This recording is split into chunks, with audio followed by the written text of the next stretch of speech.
अब ये नसीब जो है इसका तल्लुक अमाल के साथ है, इसका तल्लुक फार्मूले के साथ है, इसका तल्लुक जो है चांस है, क्या इसके पीछे कोई लॉजिक है? अल्लाह ताला के काम के पीछे डिवाइन लॉजिक तो हो सकती है, ह्यूमन लॉजिक नहीं। लिहाजा खुदा के कामों को ह्यूमन जस्टिफिकेशन की जरूरत नहीं है, कभी इसकी तलाश भी न करना। वैसे भाई दिए कभी कभी तलाश करना चाहो कि ये वाकया क्या हुआ। एक वाकया दौलत बाज़ औक़ात किसी आदमी को बहुत नेक बनाती है, एहसान हो जाता है, उसका नेकी की राह पे जाने जाता है, आज उम्रा ज़कात खराब हो जाती है, और बाज़ औक़ात दौलत जो है यही गुमराह कर देती है। कहता है आपकी गुमराही की असबाब क्या है? तो दौलत, फरावानी। तो एक चीज एक आदमी के लिए राहत है, वही चीज दूसरे आदमी के लिए मुसीबत है। तो भाई दौलत की वजह से है। बरक्स इसके बाद गरीबी जो है इंसान को अल्लाह के करीब कर देती है, और बाद गरीबी जो है ये गुमराह कर देती है, काफिर कर देती है। तो ये हमारी जिंदगी है, ये भी कोई जिंदगी है, गुमराह हो गया, काफिर हो गया। इसलिए अल्लाह ताला के काम को पहली बात जो है ना वो ये है कि जो वो कर रहा है उसे इसको आप मान लेते हैं। बाकी अमाल का नतीजा औलाद की शक्ल में, तो अगर आप इसको कहते हैं कि औलाद आपकी तालीम देने की सलाहियत की वजह से नेक होती है, फिर आप ये कहोगे आपकी तालीम देने की सलाहियत ठीक नहीं थी। सलाहियत के नाम है औलाद का बेहतर होगा, या कॉलेज स्कूल का नाम है औलाद का बेहतर होगा, या माहौल सोसाइटी का नाम है औलाद का बेहतर होगा, या उसने इत्तेफाक का नाम है, या फॉरेन लिटरेचर का नाम है, या आपके टीवी के नाम है, या आपकी VCR का नाम है, या जो भी आपके गफलतें मौजूद है उसकी वजह से औलाद बिगड़ गई। ये वजह हो सकती है। एक वजह ये सकती है कि अल्लाह की तरफ से ऐसा ही है। दूसरी वजह है कि जो माहौल आपने दिया औलाद को, आपके वालिदैन ने आपको नेकी का उसने कुछ असर दिया, तासीर दी, कम से कम आपके सामने नमाजें रोजा हज निकाल पालती पढ़ते रहे, और आपने अपनी औलाद के सामने VCR लिया, औलाद के सामने इस्तेमाल किया, और औलाद देखती रही, और आपके अमाल से अपने अमाल का रास्ता जस्टिफिकेशन ढूंढती रही। आपकी हल्की खामी जो है ना औलाद के लिए एक जवाब है तबाह। तो आपने अल्लाह के लिए भी नेकी न की, आपने मुस्तकबिल के लिए नेकी न की, औलाद को देखकर भी नेकी न की। एक जगह पर जवान बच्चे हों, बेटियां हों, बेटे हों, बूढ़े वालिदैन हों, पागल बेवकूफ हों, और औलाद के सामने आप बेबाक फिल्में देख रहे हो और औलाद को तरगीब दे रहे हो, तो औलाद कहना नहीं मानती। तू चलो आप ही पागल है, तो कहना कैसे समझाएगा?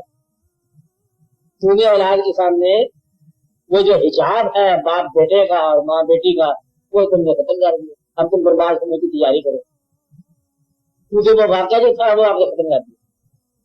कम से कम अगर बुराई थी तो औलाद से तो छुपाने थी ना, ताकि आपका नेकी का रोग भी रहता। उम्र तो आपकी थी बड़ी, वो तो था इसी रिश्ते का, कुछ न कुछ नकली नेकी कर जाती है औलाद के सामने, तो फिर आपका जो है ना वो वाक़या रहता है, ऐसा रहता है। अब आपकी औलाद जो है आपके नेक अज़ाइम के बावजूद बदआमाली का शिकार हो गई। ये उस बात की सजा है कि आपने इस्लाम को अकीदा बनाया, अमल न बनाया। इस्लाम सुन रहा है जो भी अकीदा हो आपका, हमें से गलत नहीं है, इस्लाम हो या नॉन इस्लाम हो, जो अकीदा आपका है वो आपका अमल नहीं है।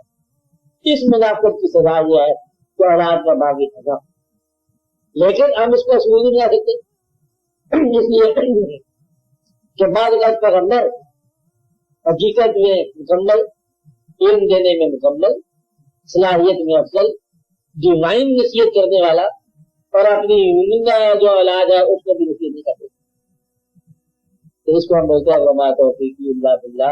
ये उसकी मर्जी है कि जिसको चाहे साले बना दे, जिसको चाहे वो बागी कर दे, जिसको चाहे इज्जत वाला बना दे, जिसको चाहे कुछ और बना दे।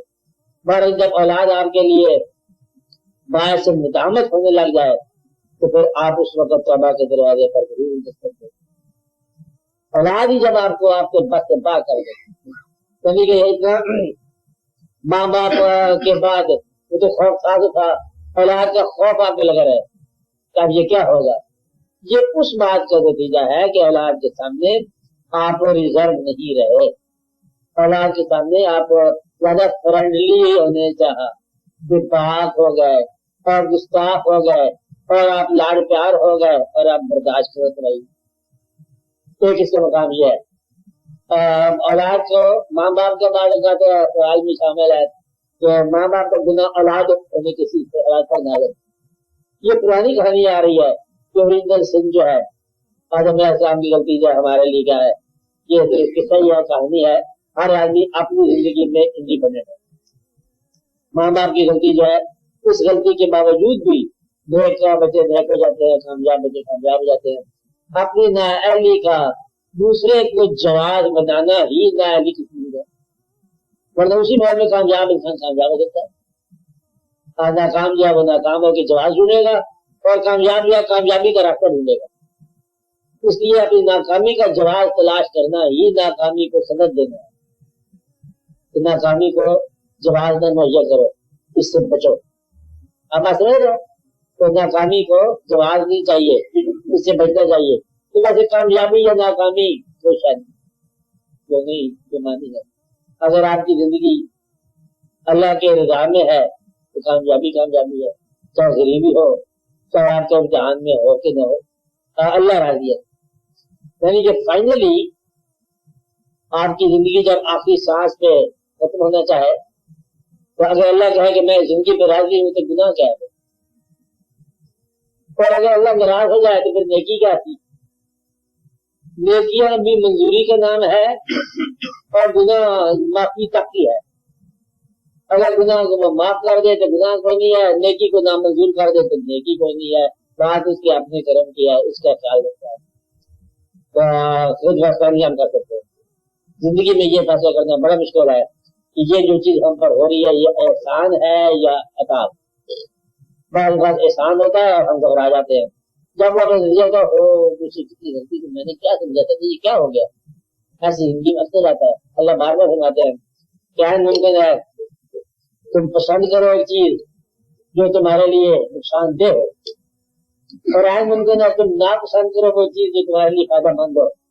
اور ایسے گھر میں کبھی جھگڑا ہو, کسی اتفاق خدا نہ خاصا نہیں ہونا چاہیے, کبھی میاں میں ہلکا تھا اختلاف, برائے خراش اختلاف سر کبھی ہو, تو پھر جھگڑا کرنے کی بجائے تنہائی میں بیٹھ کے سوچو کہ یہ چیز جو ہم نے چاہی تھی تو ہم نے تو بڑی سکون سے نتیجہ چاہتا ہے.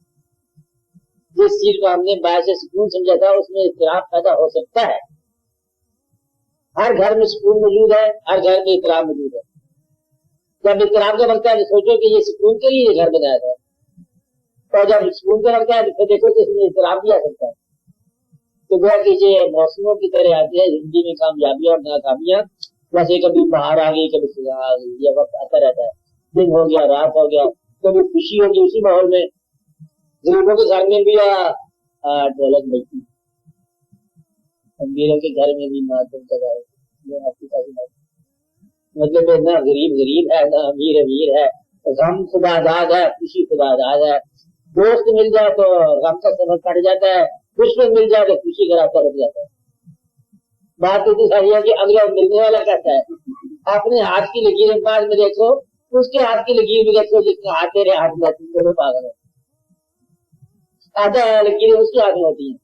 آپ ایسے میرے اس کے ہاتھ کی لکیر میں تمہاری لکیریں کیا کرے گی.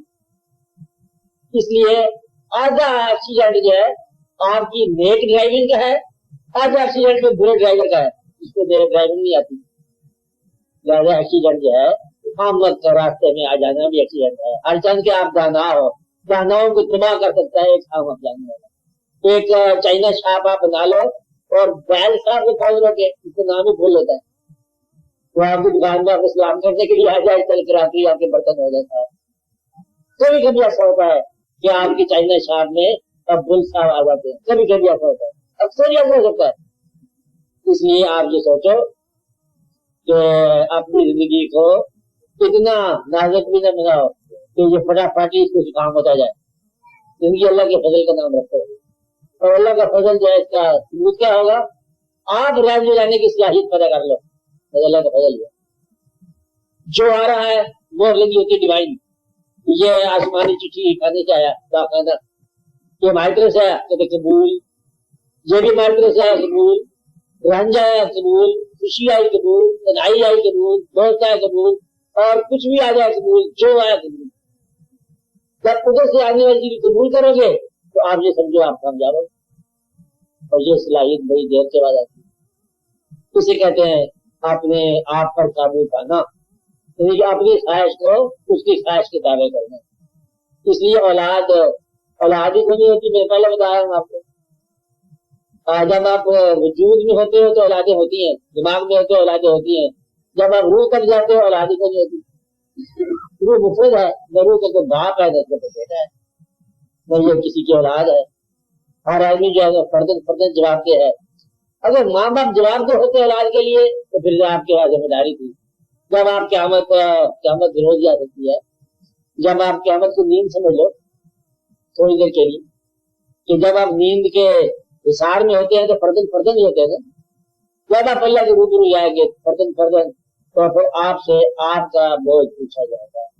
बुला तजरो बाजरो, कोई किसी का बोझ उठाने वाला नहीं होगा। लिहाजा औलाद की जिम्मेदारी माँ बाप पर फिर उस वक्त तक है जब तक औलाद बालग है, तो ऐसी गुंजाइश नहीं है। हर बंदा जो है नेक हो सकता है, हर बंदा गुमराह हो सकता है। आपके दिन ये काम किया कि हमने उस वक्त आपके बच्चों की खिदमत की जब आपके पास शऊर नहीं था। अब शऊर तुम्हारा बड़ा हो गया, आप जिम्मेदार हो।